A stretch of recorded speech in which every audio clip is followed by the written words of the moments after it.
le détail, les mesures de ce texte nous paraissent aller dans la bonne direction. Des mesures que certains qualifient de miettes ou d'écrans de fumée, des miettes de 10 milliards d'euros, un écran de fumée de 10 milliards d'euros. La prime exceptionnelle de pouvoir d'achat nous semble juste dans son ciblage comme dans son plafonnement. A fortiori, avec les améliorations introduites par les députés qui apportent plus de clarté. Il appartient désormais aux entreprises qui le peuvent de prendre leur part de cet effort collectif.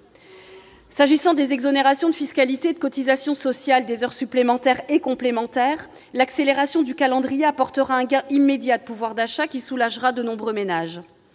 Le rétablissement du taux de la CSG à 6,6 pour les retraités percevant moins de 2 000 € net est également une mesure attendue et de bon sens, qui avait été défendue par une majorité de sénateurs.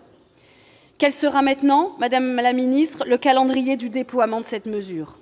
Enfin, pour ce qui concerne l'article 4, le rapport demandé au Gouvernement doit absolument identifier les moyens de renforcer l'accès de chacun à ses droits, ici la prime d'activité. Après ces quelques considérations circonstanciées, ne soyons pas toutefois naïfs. Pour importantes que soient ces avancées, elles demeurent tardives et ne suffisent pas en soi à répondre à un malaise beaucoup plus profond.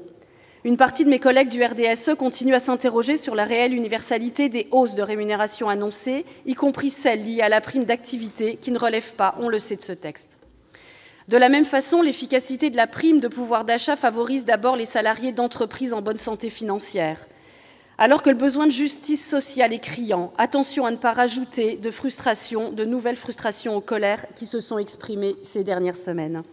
Madame la ministre, vous le savez bien, il ne suffit pas de dire à nos concitoyens que nous avons entendu leur message. S'ils veulent des actes, bien sûr, de l'efficacité, des résultats mesurables dans leur vie quotidienne, ils sont également, et j'aurais tendance à dire surtout en attente d'écoute, d'empathie, d'une autre façon de gouverner, garantissant davantage de liberté et d'équité, notamment dans l'accès aux services publics, l'éducation ou encore la santé.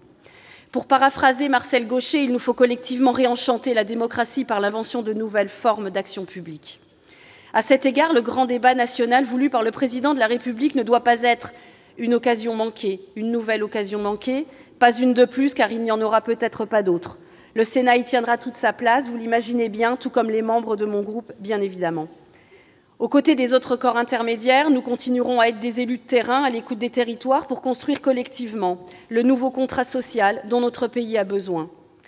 Et je terminerai par une citation de Nelson Mandela. Nous travaillerons ensemble pour soutenir le courage là où il y a la peur, pour encourager la négociation là où il y a le conflit et donner l'espoir là où règne le désespoir.